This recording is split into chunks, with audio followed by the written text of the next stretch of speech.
Students, आज की video में हम बात करेंगे डे टू डे ट्रांजैक्शंस जो टैली प्राइम में होते हैं।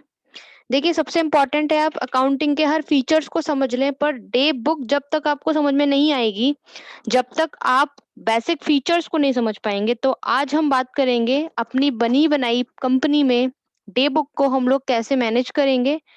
डे बुक डेली और डे टू डे ट्रांजैक्शंस के लिए काम आते हैं। तो सबसे पहले आप गेटवे ऑफ टैली की स्क्रीन पर हैं। यहाँ से आप डे बुक पे जाएंगे।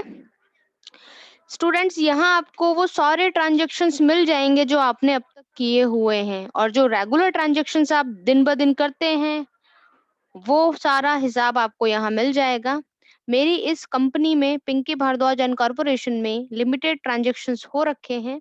अगर आपकी कंपनी पुरानी है और आपने उसमें बहुत सारे ट्रांजैक्शंस डेली रूटीन में किए हुए हैं, तो वो सारा बही खाता, वो सारा हिसाब आपको यहाँ पर मिल जाएगा और लंबी लिस्ट में मिलेगा।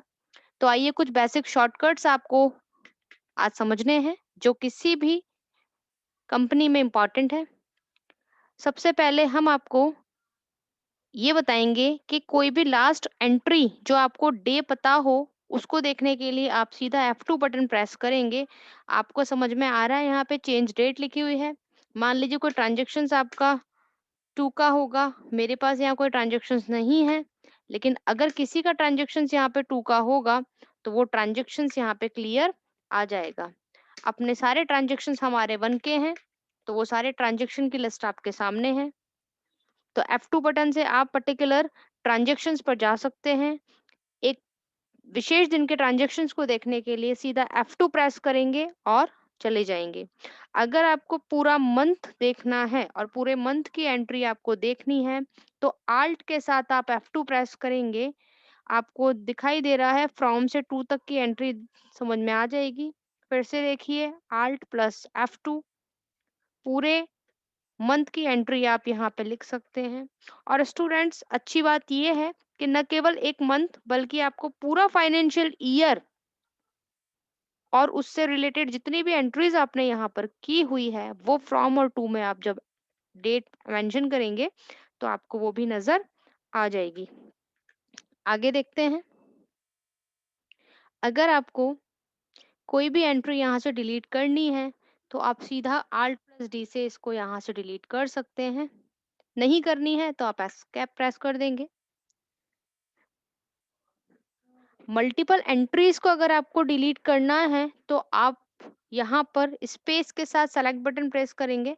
देखिए, जैसे मैंने एंट्री को यहाँ पर सेलेक्ट किया हुआ है, आप इसको स्पेस दबा दें। सेकंड एंट्री को सेलेक्ट कर लो, फिर आप उसको स्पेस दबा देंगे। थर्ड एंट्री सेलेक्ट कर लीजिए, फिर आप स्पेस बटन दबा दीजिए। ऐसा करके आपको नजर आ रहा है पूरी एंट्रीज आपने जो भी आपको चाहिए थी आप उसको डिलीट कर सकते हैं। अगर आप Alt D प्रेस करेंगे तो वो सेलेक्टेड पूछेगा, आप डिलीट कर सकते हैं। अगर पूरी एंट्रीज आपको सेलेक्ट करनी है और हटानी है तो आप कंट्रोल के साथ स्पेस बार प्रेस कर देंगे, और हटाने के लिए भी आपको कंट्रोल के साथ स्पेस बार प्रेस करना है। आप देख सकते हैं लगातार। कभी कभी आपको बहुत मल्टीपल एंट्रीज डिलीट करनी पड़ जाती है, या अलग अलग फॉर्मेट में डिलीट करनी पड़ेगी, जैसे ये करनी पड़ी है, ये करनी पड़ी है, तो आप यूज कर सकते हैं। एक और ऑप्शंस आपको समझ में आएगा स्टूडेंट्स, बहुत ही काम का है ये ऑप्शन। मान लीजिए कि आपने ये पेमेंट की, या आप ये रिसिप्ट की दो एंट्री में से ऊपर वाली एंट्री को आप देख चुके हैं, आप इसको बार बार देखना नहीं चाहते हैं, आपको अपने लिस्ट में से इस एंट्री को रिमूव करनी है। मैंने डिलीट करने की नहीं कहा है, आप ध्यान से सुनिए, मैंने ये कहा है आपको ये एंट्री केवल रिमूव करनी है इस लिस्ट से। आपको रिमूव करना है। आप रिमूव करने के लिए शॉर्टकट यूज कर सकते हैं, कंट्रोल के साथ केवल R प्रेस करेंगे। आप देख पा रहे हैं एंट्री आपके सामने रिसिप्ट की हट गई है।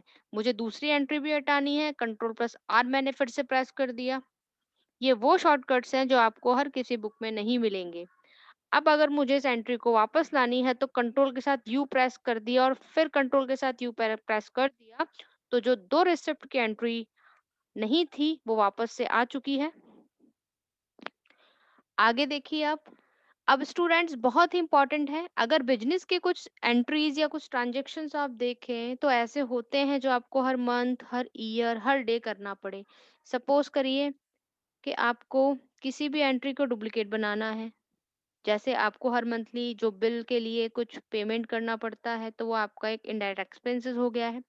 तो स्टूडेंट्स, आपको जहाँ कहीं भी कोई ट्रांजैक्शंस वापस से करना पड़ रहा है, मान लीजिए यहाँ पर आपको सप्लायर अकाउंट को बार-बार, सप्लायर को कोई भी चीज़ का पेमेंट आपको हर मंथली करना पड़ता है, तो यहाँ पर शॉर्टकट मैंने ऑल्ट के साथ 2 प्रेस कर देना है, केवल 2। आप देख रहे हैं, आप वाउचर में पहुँच गए हैं। अब सप्लायर अकाउंट आपको नज़र आ गया है स्टूडेंट्स। मान लीजिए सप्लायर अकाउंट में मैंने यहाँ पर बेसिक डिटेल में कुछ चेंजेस कर दिए हैं। ये आपको आगे की डिटेल बता देगा रेफरेंस के अकॉर्डिंग। इसको और ऐड हो गया, इसमें 20,000 तो पहले से थे, 1,000 ऐड यानी कि 10,000 ऐड हो गए हैं। और यहाँ पर ऐड होने के बाद आप यहाँ पे रेफरेंस दे सकते हैं स्टूडेंट्स। अगर आप यहाँ पर न्यू लेंगे तो आप देख पा रहे हैं कैश में इसका ट्रांजेक्शन हो सकता है, ये एक्सेप्ट हुआ। तो अभी की एंट्री में आपने देखा सप्लायर को आपने 10,000 का और भी करना है, 20 आपका पहले से पेमेंट चल रहा है। तो ऐसा करके आप कोई भी ट्रांजैक्शंस को रिपीट करना चाहते हैं, डुप्लीकेट करना चाहते हैं या केवल डेट ही बदलना चाहते हैं, तो ऑल्ट के साथ सीधा केवल 2 प्रेस कर दें और आप जहां मर्जी जिस वाउचर में आ सकते हैं। इसी डे बुक में आपको किसी भी पर्टिकुलर एंट्री के बीच में कुछ चीज लानी है। मान लीजिए कि आपको केवल इस एंट्री कैपिटल अकाउंट के नीचे ही आपको एक नई एंट्री पास करनी है, केवल इसके नीचे ही करना चाहते हैं, तो यहाँ पर स्टूडेंट सीधा आप आल्ट के साथ ए प्रेस करेंगे। ठीक है, मान लीजिए यहाँ पर मैंने कस्टमर्स को,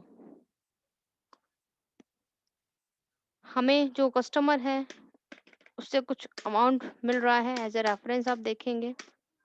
ठीक है, कैश के अंदर उसने किया है तो आपने एंट्री पास कर दी।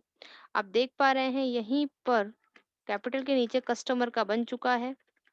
आप एप्रोप्रिएट एंट्री के नीचे एक और एंट्री को पास कर सकते हैं। इसके लिए ऑल्ट प्लस है आपने शॉर्टकट यूज किया। अब डे बुक का सबसे इम्पोर्टेंट फीचर सामने आ जाता है जिसे बोलते हैं रेंज फिल्टर।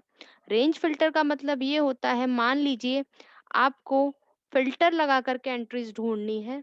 जैसे कि मैं अगर आपको ये बोल पूछ लूं कि इस पूरे मंथ, पूरे ईयर, पूरे डे के ट्रांजेक्शन्स में हमने स्टार कंपनी को कितना कितना ट्रांजेक्शन्स किया है, हमने बैंक में कितना ट्रांजेक्शन्स किया है, पर्टिकुलर परचेज में कितना ट्रांजेक्शन्स किया है, पर्टिकुलर सेल्स में कितना किया है, या पर्टिकुलर बंदे का नाम आ जाए। ये होता है फिल्टर लगा करके चेक करना, ताकि आपके पास केवल वो एंट्रीज आ जाएं जो एक पर्सन के, एक फर्म के, एक बैंक अकाउंट के नाम की हो सकती है।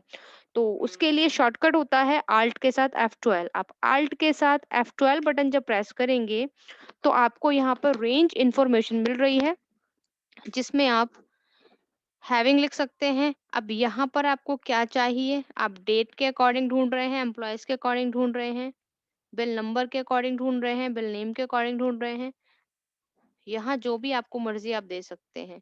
अब मान लीजिए मैंने यहाँ पे पार्टी नेम लिख दिया है और पार्टी नेम में यहाँ पे मैंने स्टार्टिंग विद चूज कर लिया है, तो मुझे यहाँ पर सप्लायर मिलेगा। अगर मुझे सप्लायर ढूंढना पड़ा तो आप देख सकते हैं जितने भी ट्रांजैक्शन सप्लायर के हुए थे वो सारे सप्लायर के ट्रांजैक्शंस जो भी मैंने परचेज किया था फ्रॉम सप्लायर्स वो मुझे नजर आ रहे हैं। किसी भी एंट्री पे जब आप जंप करेंगे तो आप यहाँ पे करेक्शन भी कर पाएंगे और यहीं से इस एंट्री को डिलीट भी कर सकते हैं।